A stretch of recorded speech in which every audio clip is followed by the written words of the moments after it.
you're right. We're here for a limited time. Yes. We get to see this. We get to Yeah. experience this. Mm. It's amazing. I mean, and we forget about that in our busy, crazy lives.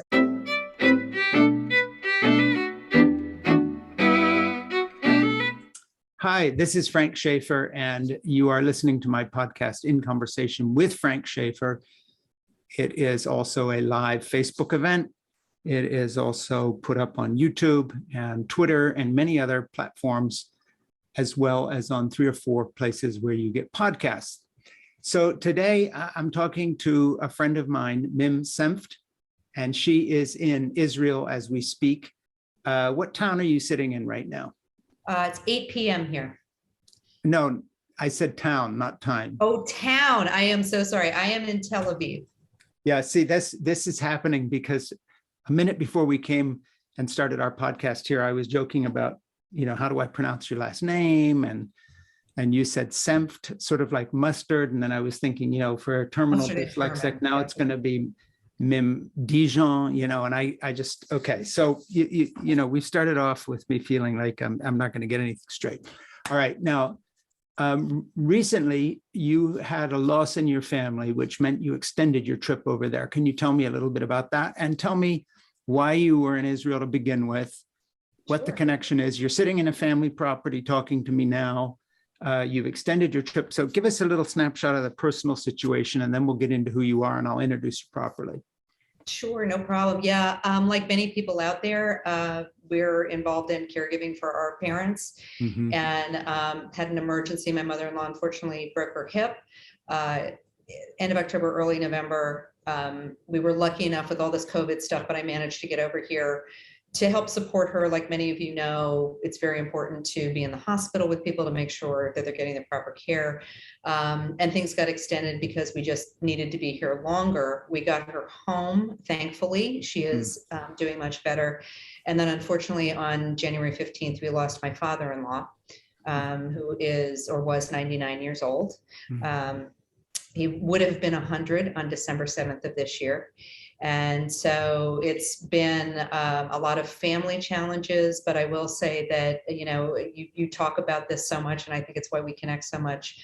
The power of community and family around us through all of this has been just amazing. All my friends and colleagues out there, I just want to give a shout out. I've had so much support, and I'm so grateful. Really. I mean, this is what's most important in life, particularly when you go through these kinds of situations. Yeah. And, normally I wouldn't dive in like that, but actually your situation right now is just sort of a very good segue to the fact that I can introduce you as Managing Director of Motivity Care. Motivity. See, I was about to say motivation there. So, we've started on the thing. People should be motivated. Right? Yeah, Motivity Care, and it's a caregiving management company. So before we go any more, will you tell me what a caregiving management company does? Great. Well, let me take 2 steps back. I think, the vast majority of us, we want to take good care of ourselves. We want to stay independent. We want to age well. But the reality is that most of us don't have all the pieces of the puzzle in place. And it changes at different stages of aging. So you might be 45 or 50 or 55. You have a home, you have children. Maybe you're starting to have to support older members of your family. But when you start to get into crisis situations or let information kind of lapse, this is when it can become very overwhelming very quickly. And so Motivity Care was formed because we want to take the complexity out of this and making sure that people are respected, that their wishes are respected, that everybody in the family can be connected or whatever, however you define family. But we want to take the pain out of this and make sure that you have what you need when you need it. How does that work practically? In other words, day to day, I'm a writer, which means every few years I produce a book. That's what I do. So I'm either sitting here alone in my studio office writing, or in the old days, I was out on the road doing college speaking, and I both earned my living, and also that's what I'm invested in. Aside from my family, that's what I do. It's my vocation. So day to day, what do you do with this caregiving company? And practically, how do you help people? So somebody links to this are watching now. They say, I've got a mom who's getting very old. I want to talk to Mim about this. We're going to link to everything you want to link to in this interview, so we don't have to give the nuts and bolts because everyone's going to get it anywhere they can find this. But that said, just tell me how this works. Like, for instance, my mom died when she was 98. She spent the last 10 years of her life living in a little apartment across from my sister. Debbie went over every day and helped out. How would have you advised us, say, in the 5 or 6 years before that all unrolled, to tell us how to set that up? And how would you practically have done it? One-on-one, written material? Just tell me what you do. Sure, absolutely. And it's a great question. First and foremost, we want to take the time to figure out what you have in place now, where the gaps are. And it's really important because every situation is a little bit different family dynamics, different needs, different cultural backgrounds, different spiritual practices, depending on, who you are. So even before you become a client, we take the time to do an assessment with you. It's a short assessment, about 15, 20 minutes maximum. You can do it with one of us. You can do it on your own if you so choose to do that. We take a look at that, and then we're going to get on a call with you for 30 minutes. And what might some of the questions in that assessment be? Good question. So we really like to take a 360 view. It's not just medical. It's not just legal. We bleed over into personal information. So what do I mean by that? So medical, you think of, what we typically do, right? So your medical records, what prescription drugs are you on? But there are other questions that normally can be vital and are not asked. Is English your first language? Are you an introvert, extrovert? Are you a morning person? Are there specific food preferences that you need to talk about? We want to find out, as we spend time with you, what are some of your favorite songs? Why is that important? Because anybody that has memory loss, this is one of the key ways. And if we can talk to you now about it, all these things are already set up. But then you think about the myriad of legal things that you might have to deal with. I mean, first and foremost, please, if you do not have a will in place, I cannot overemphasize, it doesn't have to be expensive. It can be fairly simple, but the pain that you can prevent for your family members, I have been through this personally, and it is one of the reasons I'm so passionate, but we go beyond that. Do you have healthcare directives in place, power of attorney, things like divorce decrees and marriage decrees and social security numbers, and again, it's up to you as to what you want to put in place. And then there's personal information. So you may have a great contact list, right? But in an emergency, who are the top 3 people that need to be called in that moment? Who's the list of family members, which is that secondary list that you might need or someone might need. And then it also depends on household. So if you have a person that has a housekeeper, or you have somebody that's a handyman, all these different pieces of the puzzle that make your life important. We're going to ask you, do you have a pet? And we want to know. So who's going to take advantage of this work you're doing if the person you're doing it for falls ill or has Alzheimer's or memory loss of some kind? Where does this information go where it can be accessed, but at the same time guarantee some privacy for someone? Because now you're basically, we're giving you the family farm here. We want to know, A, is it safe? But B, how does my son Francis, get personal here, I'm 70 next August. Let's say we do this together, Mim, sometime, and I go through the whole process. Okay, where does this information go? And God forbid, when I get old and crazier than I am now, how does Francis access this so he can care for me better? Or who is supposed to be able to access this? Can a hospital, if I'm in an emergency room and can this somehow be found? Is it like wearing a bracelet with some medical information on it? I mean, practically, how does this work? So you can carry this with you. And we also have, it's also available on desktop, but I love that you asked the security question. So as somebody that over the course of my career, I worked on site at Goldman Sachs under the Optum umbrella. I worked for national financial partners. I worked at financial firms. Level of security is top of mind for us. And I mean, everybody is worried about this. So it's a really good question. The platform that you put this information in is bank level security. So it is the highest level of security that you could possibly have on a platform. What makes it unique is that each section, you decide who gets to see what when, I see. You can decide down to a document. So you may have family members that want medical, like maybe somebody has an aide that's taking care of them. So maybe the aide should have that information and maybe one or two other people. You may only want certain people to know legal information. Yeah. You So may now decide, a good question here, intervene again. Is this something that would be set up with someone who, let's say, has an elderly parent, and the person caring for them now has to answer these questions because they didn't jump into your program when they were my age and still could remember something. Now they're pushing into their 90s. Their daughter-in-law is the only person who's really doing anything. She knows there's a lot of stuff that needs to be collected. She contacts you. They're not really as available anymore.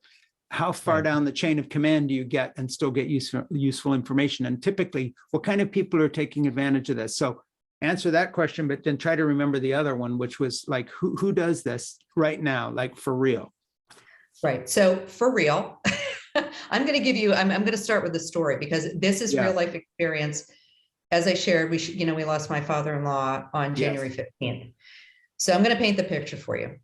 We were about 10 minutes away. The aide noticed that his breathing had changed dramatically. She hit the emergency button. She called us. We were there within 10 minutes. So we come in right at the same time, they start working on him. My mother-in-law, who's unfortunately, she was obviously upset. We had my nephews there, grandsons very close to their grandfather, my husband, his father. We are all in the room watching this. It is, for anybody, and I've done this multiple times, it is a profound experience to be in the room when someone passes. And there are a lot of decisions in real time that have to get made. And it can be very, very emotional. He passes. And now we have to decide who's going to pick up the body. I'm being very blunt because this is the truth. Sure. And does he have a plot? Who do we call? So everybody's panicking. They can't find the information. I had put this information in our platform literally 6 weeks ago. We didn't have good internet access. I called my partner and I said, Karina, I need this information. Within 3 minutes, we knew who to call, the numbers, we had the information that we needed. And this, had you put the information in with your father-in-law participating, or were you gleaning this from other sources because he wasn't participating? No, at this point, he wasn't. This is me as a family member going in there and saying, figuring okay, it out. We have to have in here. But it was still useful to have it somewhere else when you needed it, because how are you going to remember all that? Right. But are you going to remember that it's in the wallet, that's hidden in the, and if you've never been there, you don't know what, because look, let's be realistic. This is hard stuff for people to talk about, right? It is. And we all think we're going to live forever. This is never going to happen to me. Right. But I'm going to tell you that it is an incredibly loving thing to do for people. So whether you are 45, and I'm very serious about this because I've said that you asked who uses this, right? Sure. You hope that nothing ever happens to you. One of the stories that I was told as we were developing this, they said, oh my God, did you hear about this couple? They were 50 out boating. And unfortunately, they both died in a boating accident. Yeah. Okay. Their kids who are 20, 21, they have not a clue. They didn't even know who their lawyer was. Yeah. Like there are such basic things. And so our heart piece of this is say, let us help you. We hope this doesn't happen to you at 50. Yeah. Before you wind up shuffling through boxes full of files or scraps of paper in your mom's bedroom, trying to see how did all this get put together. Exactly. And that's what we call it multi-generational, right? So it's good for you to have, and you may not need as much information, but if you're going to care for your parent or a loved one, have it for you, have it for them. And I think the other thing that over time is going to be really great, we want to know medical histories historically, right? We know more and more about this. This is another key piece of this, that over the long haul, you're going to be able to have this information at your fingertips. The other thing is that we've added in what I call really a heart piece to this, where you can save things like handwritten recipes and favorite pictures and stories, short videos of people. Imagine if you could hear stories from your grandparent about their childhood. These are gifts that you can give to the future. So it's not just for the emergency piece of this. That's why we constantly say this is a 360 view of your life. And the other thing is that you can get all of this set up the right way. And again, we're here to handhold you and make sure that you have this in the right way. But maybe the most important part is that things change. So we're here to walk you through that. We're here to remind you and do a yearly call with you and say, was another grandchild born? Did you add them to your will? Do you want to add them to your will? Did your POA, the person, your power of attorney, are they still there? Are they close? If you had a neighbor on your emergency contacts, are they still there? We don't think about what's changed in your life. Have you moved? What's going on here? Yeah, no, I understand that. Now, when did you start Motivity Care? Really good question. So we are fairly new. This, honestly, my partner and co-founder, Karina Mueller, she and I have worked together professionally for more than 10 years. We have both got extensive experience in benefits design, working as senior leaders. We've done a lot of strategy design around benefits. We've worked with a lot of technology platforms. Have you been in the same geographical space, or were you? Yes. Where do you live when you're in the States? So I live north of New York City, and my partner Karina lives in New York City. Okay. So are you up in Connecticut or? Just north, we're in Orange County, New York. Okay. Yeah, not Orange County, Florida, not Orange County, Florida, as everybody asks me, but Orange County, New York. Yeah. Okay. And so essentially what brought you two together to start this project? I don't mean why did you start it, because you're sort of explaining that, but what is your business history with her and how far does that go back? So we've been together as colleagues for about 10 years. I was working on site as a director of wellness strategy for Goldman under the Optum umbrella. We got to know each other as colleagues, and we started doing work together. And really trusted colleague. She has worked internationally, originally from Argentina. She's worked all over the world. Both of us are very passionate about health and well-being, corporate health and well-being, making sure that people age well within the workforce. But the other part is that personally, both of us have done caregiving for parents, and we're sounding boards for each other. Yeah, so you bring some of this experience to the table. When you were at Goldman Sachs, you were, I think I remember a conversation with you. You had a team there, other people you were working with. How many people were working for you?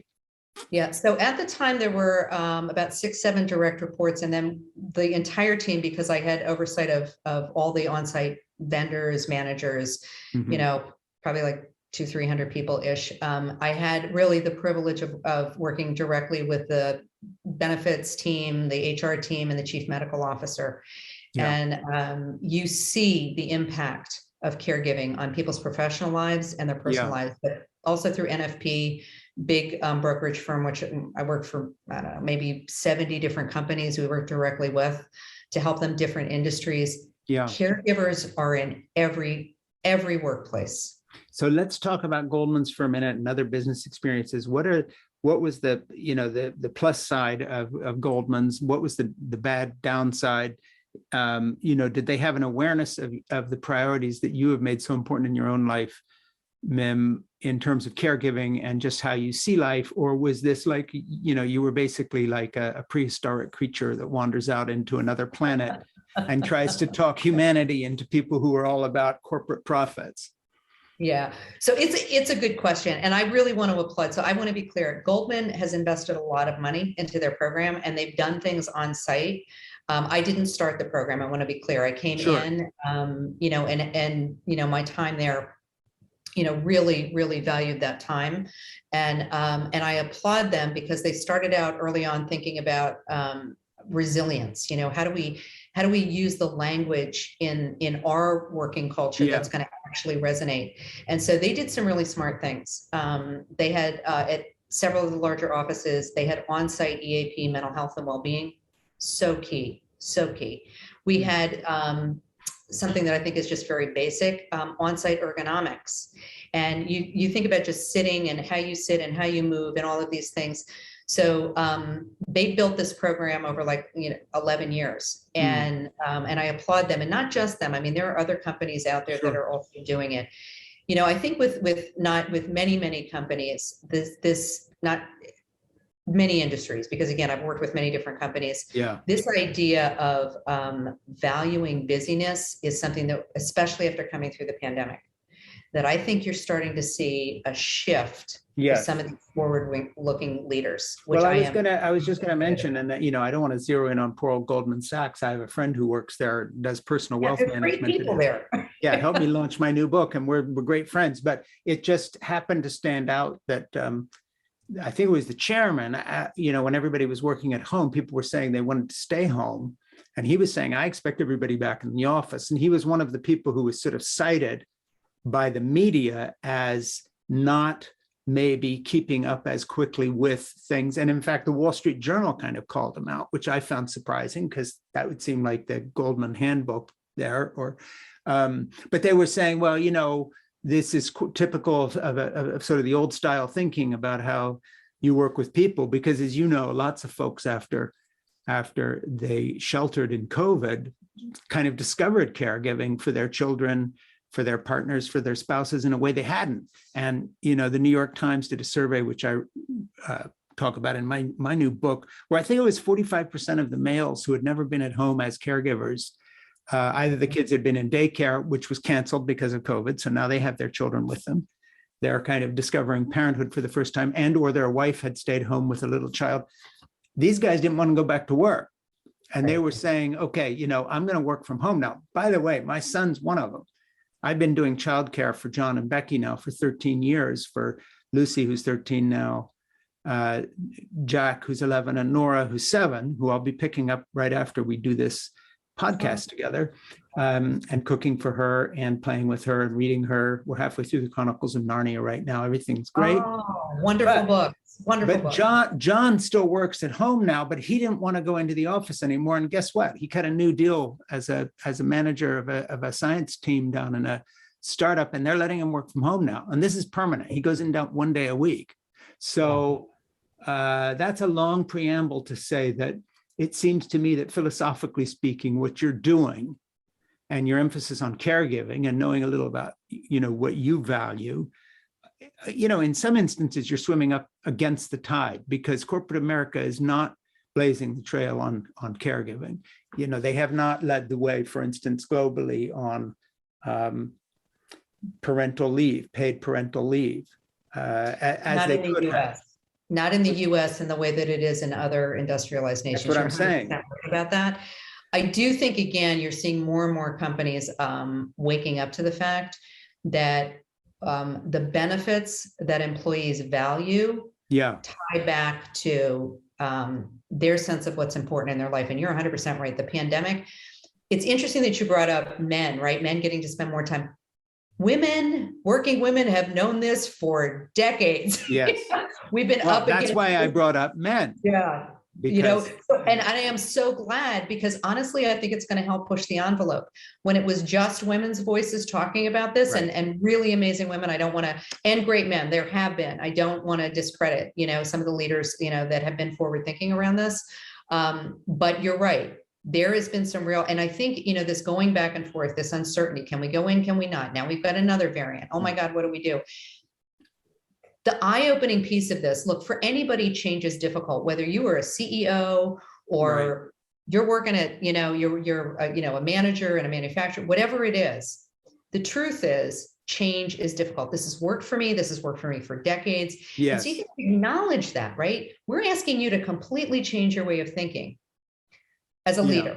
Yeah. On the other hand, this younger generation, it has been wonderful. It's so exciting. My nephews or twin boys are almost 27, like listening to them talk about, what do I value? What do I want? I want to have a career. I want to be in a place where I can grow and contribute, but family is equally important. Yes. I want to be here for these important events. And again, I want to be able to spend time with my grandparents. I want to be able to hear their stories. I don't want to be eking out time. And I think that technology has unfortunately made it harder and harder for white collar workers. There's actually data around this that says that white collar workers are more stressed now than blue collar workers because they have actual hours. Yes. And now, of course, everybody brings everything home with them, and they were already answering emails at midnight and coming in, working over the weekend. Okay, so let's turn the page here a minute. First of all, let me remind people you're watching, listening to, participating in Conversation with Frank Schaeffer. I am Frank Schaeffer. This is my podcast produced by Ernie Gregg, my buddy and companion and friend who makes everything happen. He's in Arizona, I'm in Massachusetts. So we know each other long distance. Funny thing, we worked together for 5 years before we met in the flesh. It was crazy. He came to a book opening of mine in New York. See, virtual relationships. Yes, and it was odd because it was the first time I met Ernie, and I met his husband, Rock, who's a pastor in Arizona. And I kind of did a double take because it didn't really, I mean, I knew kind of it was the first time we met, but the relationship actually works online so well sometimes. Same with you. We had a long conversation a couple months ago, and I'm trying to differentiate in my head between interviewing you and just talking to you. So, and remembering to ask you questions like, oh no, this is official, because I feel like we sort of know each other. Okay, so this is In Conversation with Frank Schaeffer. I'm an author. My new book is Fall in Love, Have Children, Stay Put, Save the Planet, Be Happy. Yes, I've read it. Yes, everyone in Israel has a copy, right? I'm only joking. Well, we would encourage not just Israel, but everyone. No, Yeah, and I mean, I'll start with the Frank did not ask me to hold up the book. I'm just going to tell you that right now. Yeah. But if I can jump in for just a second, Frank, I mean, it was interesting when I heard you talk. There were things that you said on the interview through our friend Jose Salestra. Yes. That so resonated, which really connected us. And so I did go out and get the book right away. And it resonated so deeply with me about what you talk about, using the word love. Like, we don't use the word love enough. And you are such a passionate speaker around that particular piece. And that this love is not a word of weakness by any stretch of the imagination. Right. It is so powerful.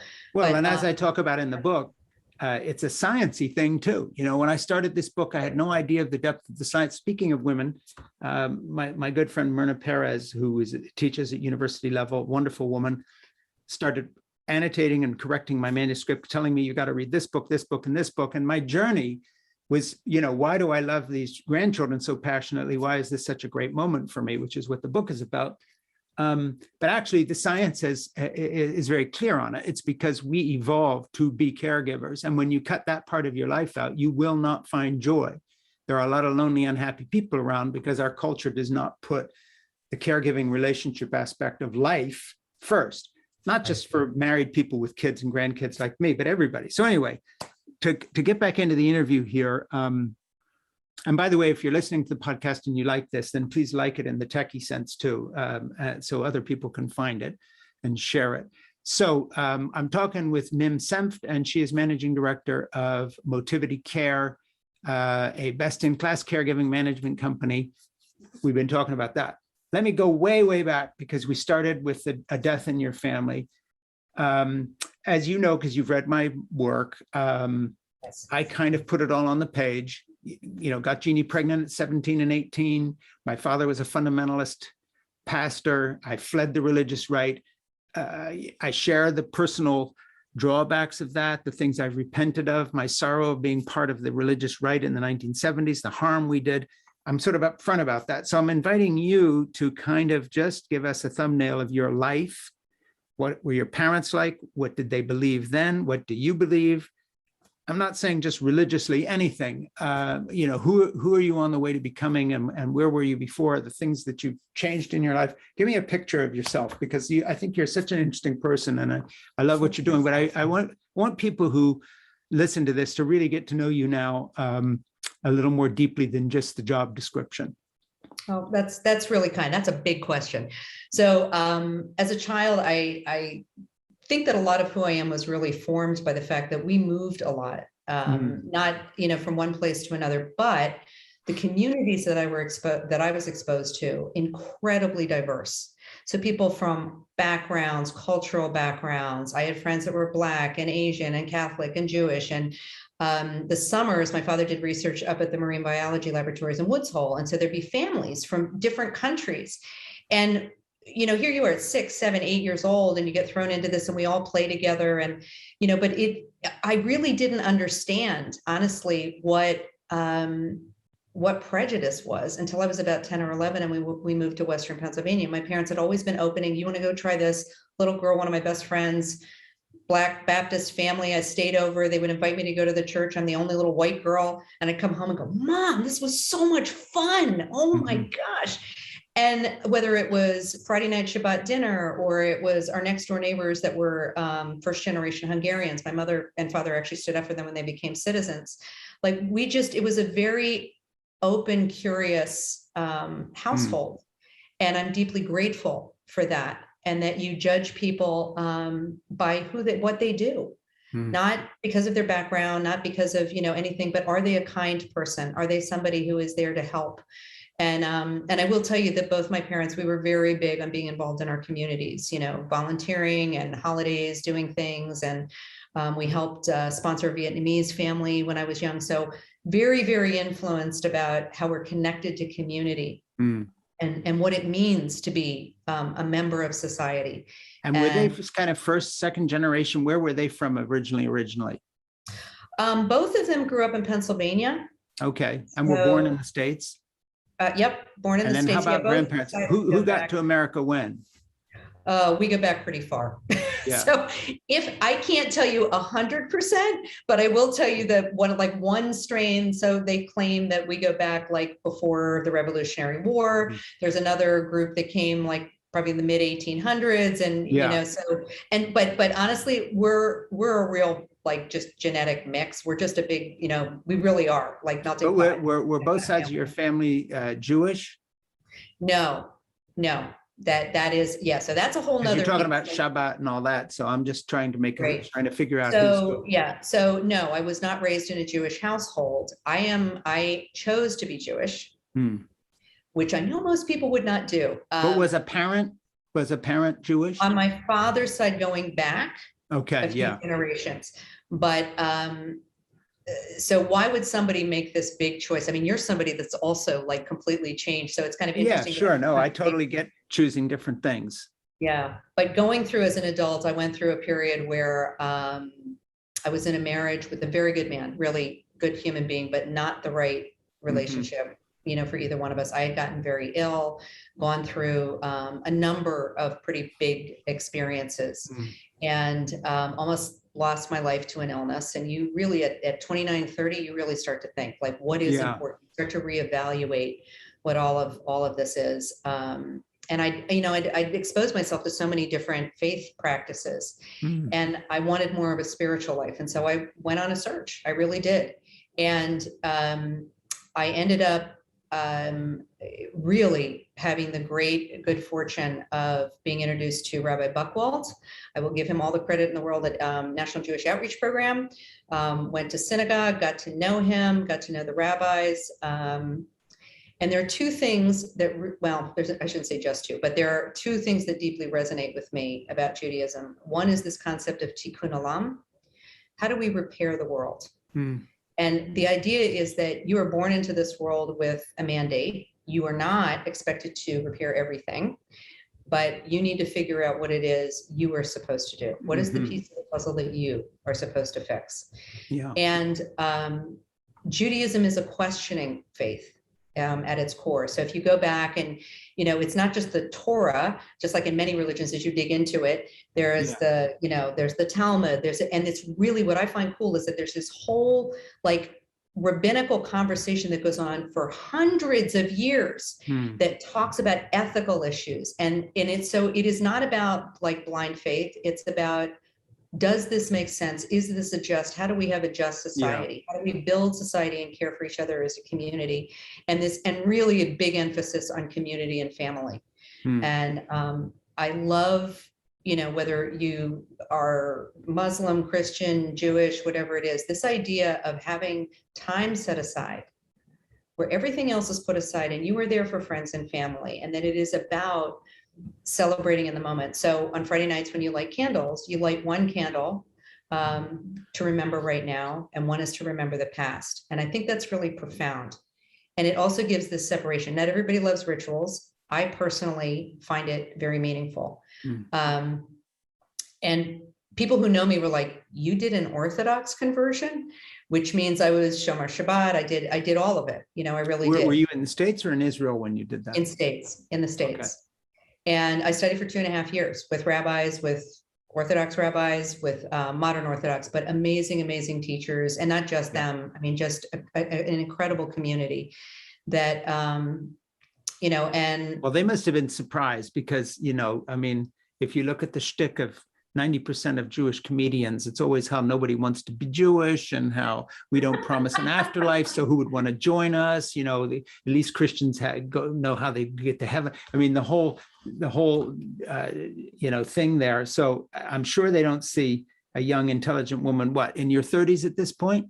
I was in my 30s. Yeah. Yeah. Walk in off the street and say, hey, you know what? This is like a scene out of an early Woody Allen film when he becomes a Lutheran and he has the white bread and the mayonnaise and a crucifix. And he shows up and the guy says, you want to convert? Why would you want to do that? Says the Catholic priest. So what was the reaction?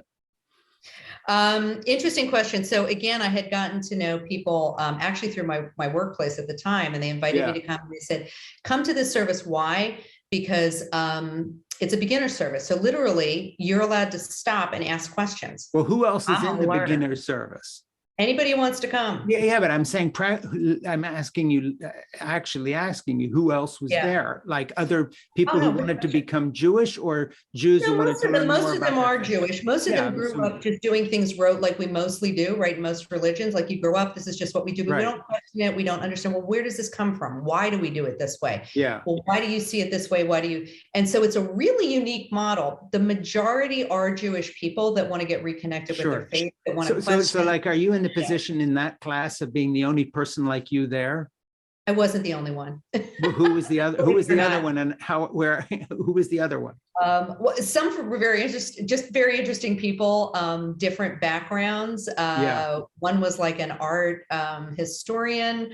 One, and I'm just trying. This is a long time ago now for me, so trying to remember, Well, you're not old enough to have had one of them be Sammy Davis Jr., but he did the same thing. No, he was definitely not part of my group. But it appeals to the learner in me, and the ability, to be a part of this. So what's interesting, so like a sermon, it's called a Devar Torah, right? And it doesn't have to be a minister. So he just randomly asked me to do this. Why? Because I got introduced to the group through the president of the synagogue. So he just made the assumption that, oh, well, you should do this Devar Torah. So I had grown up, again, reading all kinds of stories. Like I already know all these stories. Like I'd grown up with it. So it wasn't like I, went in. So I did a Devar Torah specifically on the Noah story. And this idea of, why we need an ark and what this really means in a modern day world. And so I gave it, and then he asked me if I would give it to the congregation that night. Yeah, great. So basically what's happening is there are Jews in this group, and I know this without asking, and you tell me if I'm right, who say to you, why do you know so much more about our faith than we do? Well, because coming as a convert, you're studying and you're looking at stuff, and that has to have happened. Yes. Yeah. And the enthusiasm of convert, you're actually reading all the stuff and they were just born into it. Right. Well, it does make a difference, like in anything. Well, of course. When you have that kind of faith practice. But, when most people may not know what a mikvah is, but a mikvah is a ritual bath. And for Orthodox Jews, many folks do this, like women. It sounds like that other word that means good deed.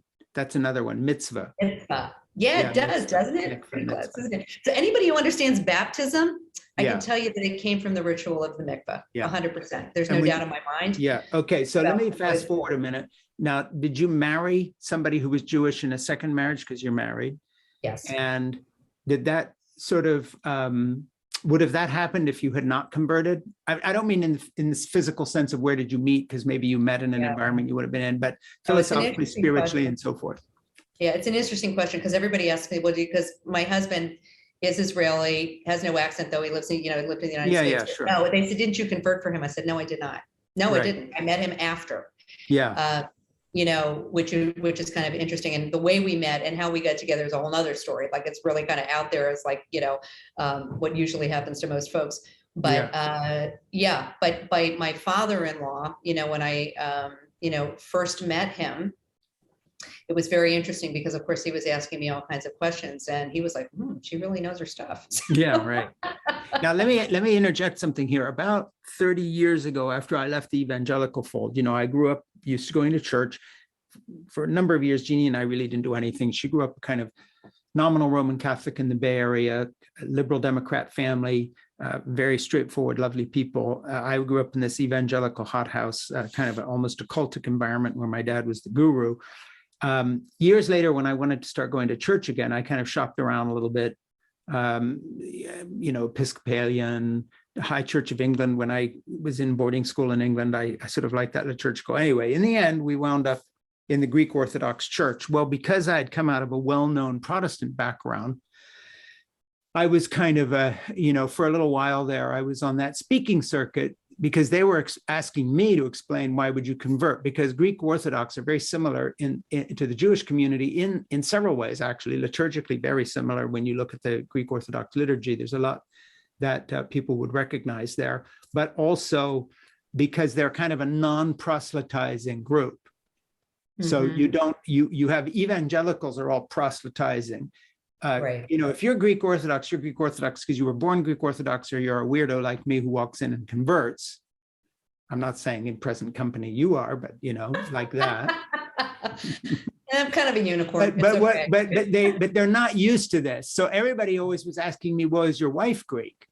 Like, what would you be doing here? Half the service is in Greek. You don't. And I said, well, I like it much better because I don't understand it, because I'm not sure I believe all this stuff. So I like the mystery because it covers the gaps. But anyway, the point I'm trying to make here, while being a little bit facetious, is that over the course of that 30 years, my enthusiasm of a convert has worn off in two ways. First of all, I have steadily moved away from being a supernaturalist in the sense of actually believing. I describe myself as an atheist who believes in God. In other words, paradoxically, I accept the fact there are things I am not going to get any answers for, deal with it. And so I get up in the morning, and it just so happens a number of steps from my bedroom down to the middle floor are the number of people in my family. So I always, I pray on each one. And when I told Lucy she said, well, do you pray for yourself? And I said, no, I don't pray for myself. And she says, well, add yourself to my step.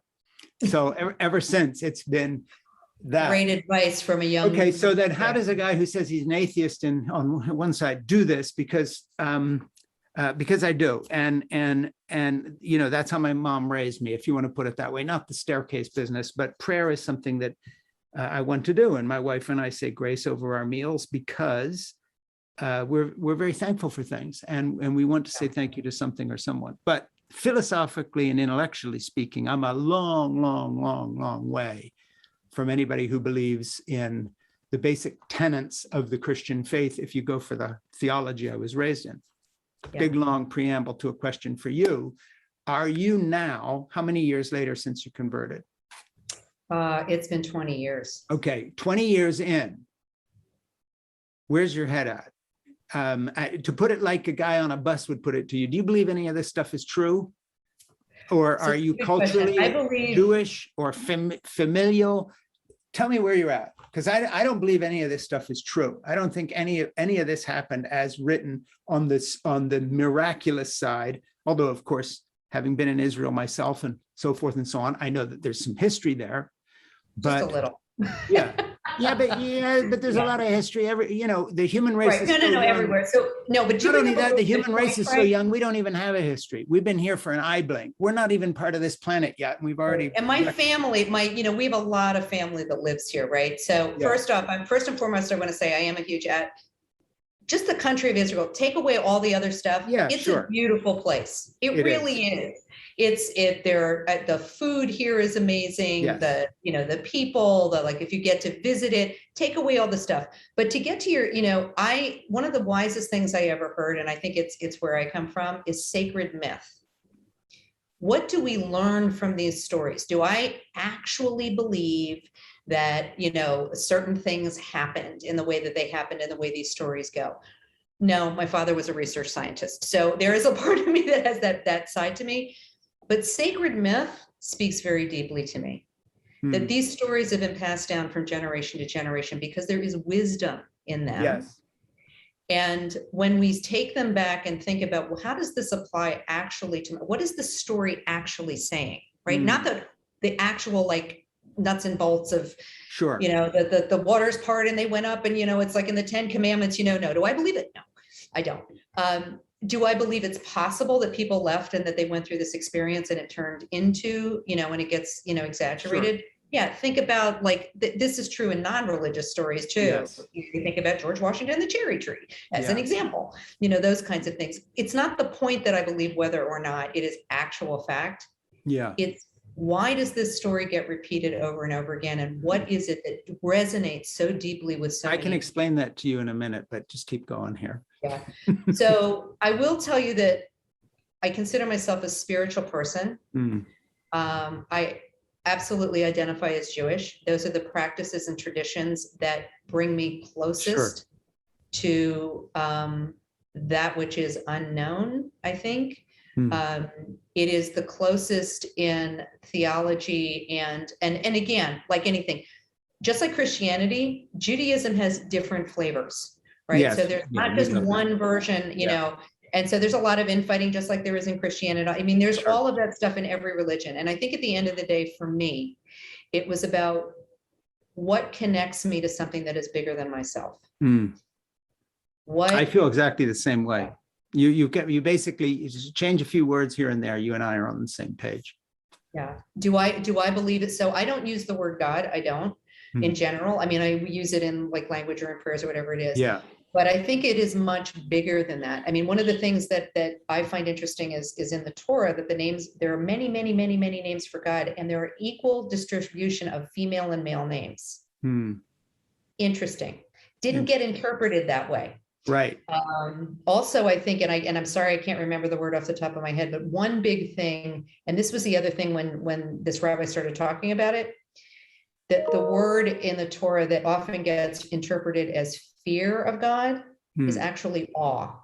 Yes. Yeah. And that hit a real deep note for me. When you're in awe of someone, there is such deep respect. You can hate somebody and fear them and still be forced into doing something. Awe has a whole different connotation. And so from a spiritual perspective, that's part of my core belief around it too. And it's that thing when you see something that is so incredibly beautiful in nature that you don't even have, and you're a writer, but there are times when you almost don't have the words to describe how moving something is or how beautiful something is, and that you are in the presence of this in this moment in time. That to me is the spiritual experience. And it could be holding a newborn baby, or it could be even being in that room when somebody passes, or the incredible sunset that you're standing there with people. The simple and the big. And and I think the best of what faith practices are bringing you to that point. You're right. We're here for a limited time. Yes. We get to see this. We get to experience this.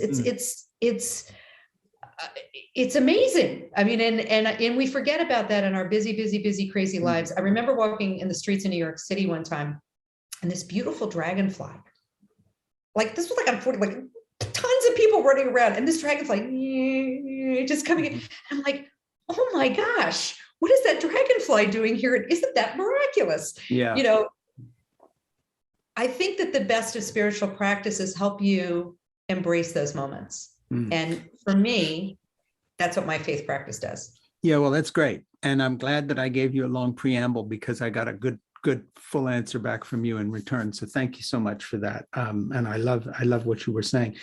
Let me turn the page here a little bit. Again, this is Frank Schaeffer in Conversation with Frank Schaeffer, and I am speaking.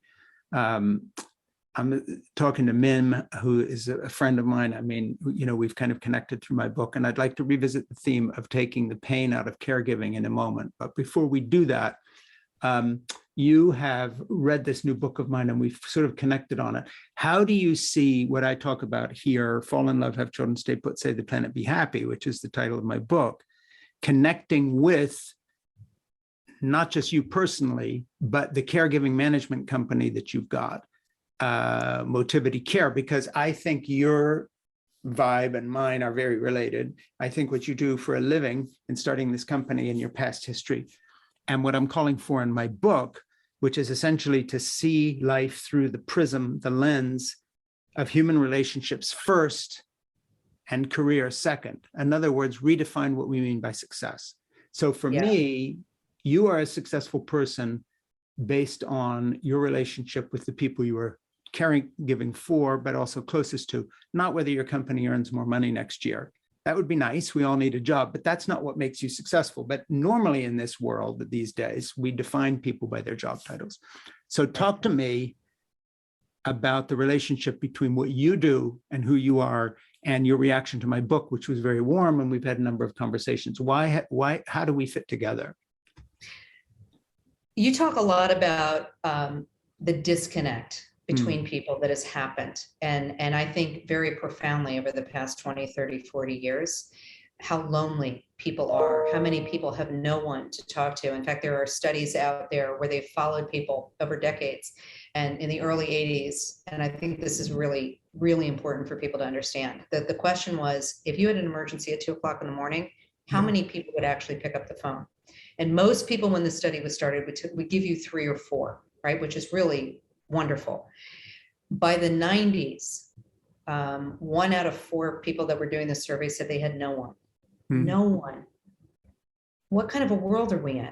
Yes. Where people are so isolated that if God forbid they have a medical emergency or something really dramatic, they lose their job and they're, through no fault of their own. And like, who do they call? Who do they talk to?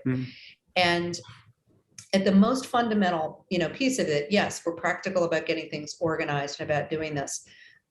But because we have this like chief of staff, concierge manager piece of what we are doing, right? It's about listening to people, understanding who they are and honoring who they are at every stage of their adult life.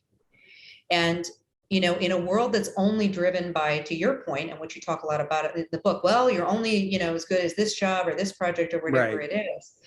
But after the past 2 years, what do you value? What is important to you as a human being? And how do we care for those in our, in our lives, in our society, and be present for them? I am, again, deeply grateful that I had the flexibility to come over and do what I've done in the past 2.5 months. I am deeply grateful to my partner, Karina Mueller, because we've managed to continue to work on, and her support. I also want to give a shout out to, because we haven't mentioned this, but I'm also a co-founder of Global Women for Wellbeing. And that whole network, which has been an incredible. And what's Global Women for Wellbeing about, and what have you got to do with it? I mean, so I'm also a co-founder of this nonprofit. Yeah. And really, this is the other like tie-in really to your book, isn't it? So, we are about empowering more healthy female leadership at all levels. And how many people are involved in that? I mean, who? We have a core team. We have a core team of, 3 of us. We have a board of directors. We have an advisory board. We've been around for about 5 years now. And through that, again, this message of how caregiving is impacting, but it does impact men, and we appreciate that very much. I don't want to negate all the good men out there that are, that are working hard and doing this, but on average, the primary decision maker is going to be a woman. And when you work, if you were a single mom and have 2 kids and now mom gets Alzheimer's, and she's 2 states away, it becomes overwhelming. So just, I'm a data girl, but AARP tells us that on average, when you take on this primary caregiver decision-making, this is not the aide, this is all the doctor's appointments, is the house clean? Is the prescriptions changing? Do we have to change the house? Like this myriad of things that you have to deal with, it becomes overwhelming. Yeah. And your job suffers, your family relationships suffer. It is a gift that I truly believe, like to have somebody on that back end, we got your back. We will help you get this organized and sorted out. We're going to get you ready for what's happening right now, but we're also going to help you be proactive, because that takes the pain out of so much of this. We are very, very lucky to have advisors to our company, including Dr. Dale Atkins. Some of you may know her. She's been on the Today Show, and she is a friend, a dear friend and colleague. I've known her for, oh my gosh, I don't even want to say how many years. Yeah. Speaking of which, by the way, we need to do a shout out to Jose Zylstra, who introduced us, who runs Gender Fair, which, you can download there. app and I just want to say, we applaud her work. Gender fair. You can download the app and find out whether the airline you're about to fly treats women well, and change airlines if they don't. I mean, it gives you a survey of companies. And then the other thing she's part of is the WBC, the Women's Business Collaborative. So am I. But also, that you are too. And then that's sort of an organization that then reaches out to hundreds of other organizations. And it seems there are a lot of women thinking along these lines. Has something changed in the kind of feminist juggernaut? As you know, I've got a whole chapter in Fall in Love, Have Children, Stay Put, Save the Planet on why I'm a feminist, and how I think feminism actually does more for men than for women, in the sense that for instance, in countries where there's more gender parity, men live almost as long as women do. I mean, stuff you can measure. Nervous breakdown, suicide, all these other things. Okay, so you know where I'm coming from on that. WBC, and people like Jose and you would not like this book if that wasn't me. Preface the question I'm going to ask.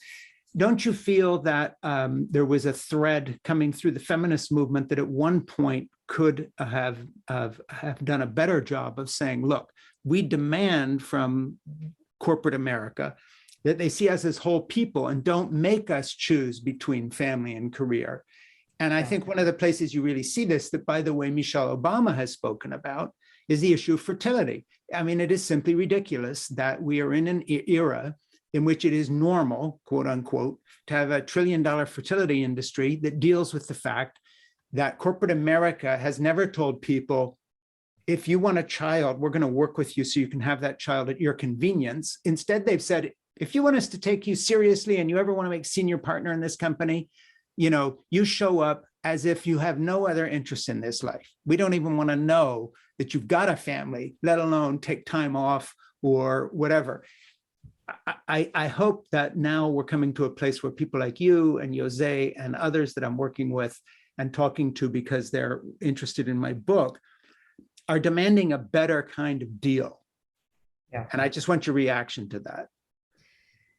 Yeah, demanding things is difficult when you don't. Well, demand may be the wrong word. Primary decision maker. And I think that this is, again, it goes back to, look, history is history, right? Who runs most companies?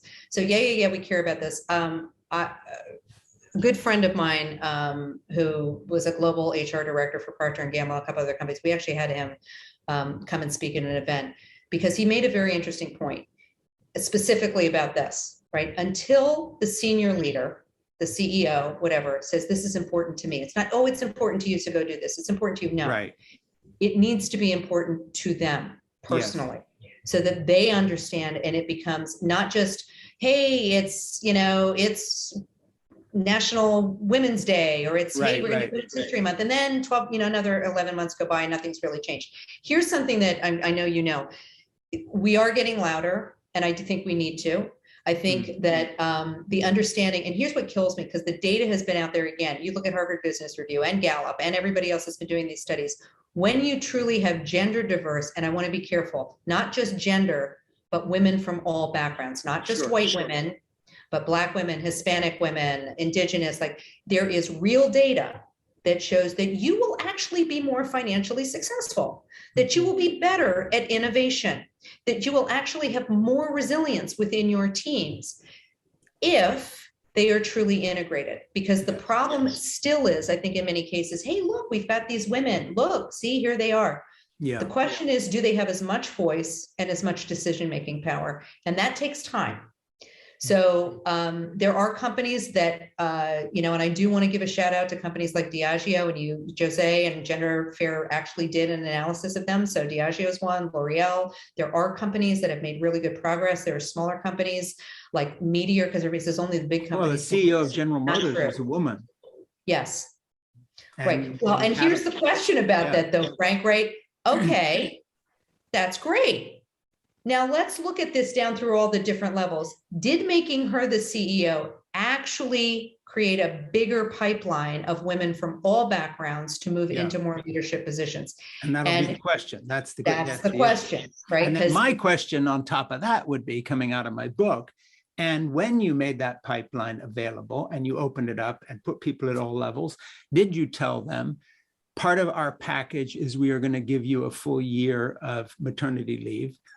Not the United States. We are going to open a nursery school where you work so you can walk down the hall and have lunch with your toddler. We're going to invite your husband to take a full year off, and we'll help you do that too. Because guess what? We have your back as someone who does more than just go to work. See, that's the other shoe that needs to drop. And then, by the way, and the companies that are smart enough to do that would find that they're not having any great resignation. People would stick around because you are now Scandinavian countries. You're being taken care of as a human being, And I think it's ludicrous that this always focuses on women's needs as if men, you know, I enjoy taking care of my grandchildren more than I do anything I do for work. Okay, so, and I can't be the only man that feels that way, but you're not even supposed to say that in this culture as a male. No, you're not. Well, I do. You get dinged for it, by the way. And again, everybody who's going to push back on that, go look at the data. It's really out there. Look at what happened to Pete Buttigieg. Look at Pete Buttigieg trying to take a little time with his adopted children, and he's being mocked on Fox television, which the rest of the time dings the left for not having enough family values. I mean, go figure. How can you claim to have family values when there is no support, as you clearly point out in your book over and over again? Yeah. We are whole people when we can care for and be cared by the people that are most important in our lives. Yes. That should not be pushed aside for the sake of, you know, a corporate bottom line.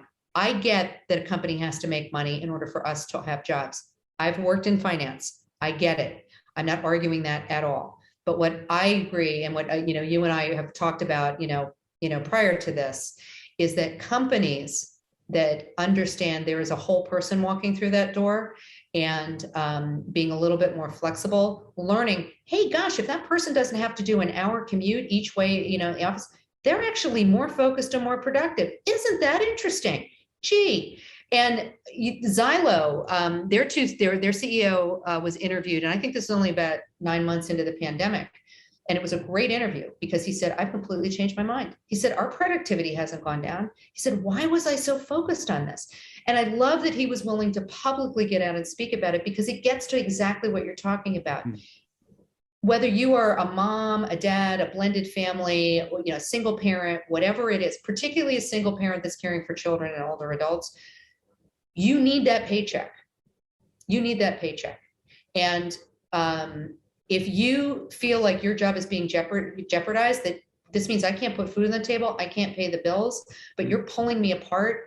I mean, this really came to a head over the pandemic. Women, in droves saying, I can't do this anymore. Yeah. You're asking me to be a teacher and be online all the time and take care of the household stuff. And it's unbelievable. And there are men that stepped up and did stuff, but in general, women still do more work at home and have these. So we actually have a whole nother job. And you start adding on again, like I said, 23 plus extra hours now that you've got to come up with if you're taking care of an older member of the family. Or what if your spouse becomes disabled? Or what if somebody has surgery and they need support for a couple of months? How flexible is your job? And I think the other thing too that we don't talk enough about is the grief process. And we know from studies that when you lose a spouse, a child, a parent, in general, that first month or two, it's the same as having deep depression, and that's normal. That is normal. That is not being weak. That's not. We give 3 days in many cases. What do you do when you lose somebody that you love that deeply and that you have no way of dealing with it? Yeah, well, I think the discussion is open nationally in the US and more globally, just saying, look, whatever this is we're doing is not working on a human level, because loneliness numbers, suicide numbers, depression numbers, drug overdose numbers, touch it where you will, we're being hollowed out by a culture that is not looking at the whole person, whether it's how to grieve, time with your newborn baby, encouraging women to have their children if they want them. Nobody says women should have children. If they want a child, somewhere within the range of something any biologist would say is a reasonable fertility clock. I mean, just come on. This is Thank you. pretty, And yeah, I mean, from healthy, this gets to healthy female leadership, and we do talk about this a lot, right? So women push off having children. The risks you take if you get pregnant over the age of 35, particularly for Black women, they die at 4 times the rate of their white counterparts for a whole host of reasons, not just because of age. Women are sold a bill of goods. Hey, if you get, you go through and get your eggs harvested, there are women that end up having symptoms for years. We haven't done enough studies about what happens when you force your body to do that. There is not a whole lot of data out there around, okay, if you freeze these eggs for 10 years, are they truly viable? So what are we paying for? Who's making money on this? And why are we not allowing, to your point, families to decide when they want to have healthy children and be able to have a career? Why is that? We can send people to the moon. Like, and work with them on it. Well, and the people who break the rules, like I talk about my daughter in my book, Jessica, who wound up as a CEO of a company in New York. She left college, got married early, had her kids early, finished college, did everything backwards, then got a job as an intern, wound up owning a company, becoming a CEO of another company that then hired her away from that. All backwards, but she had time with her kids. One reason why, she was in Finland. And the Finnish gave her a year of paid family leave each time, and they paid for her college tuition. And they did everything that any woman with a young child would want to have happen. And they were saying, oh, that's because we actually believe helping families is important. I mean, it's like, duh, so we got to keep hammering away on this, Mim. Let me say, we're going to wrap up here. This is In Conversation with Frank Schaeffer. I have a new book, Fall in Love. Have children, stay put, save the planet, be happy. Mim's got her copy. It's dog-eared. She's read it. She showed me. It's true. She really did read it. And we talked about it.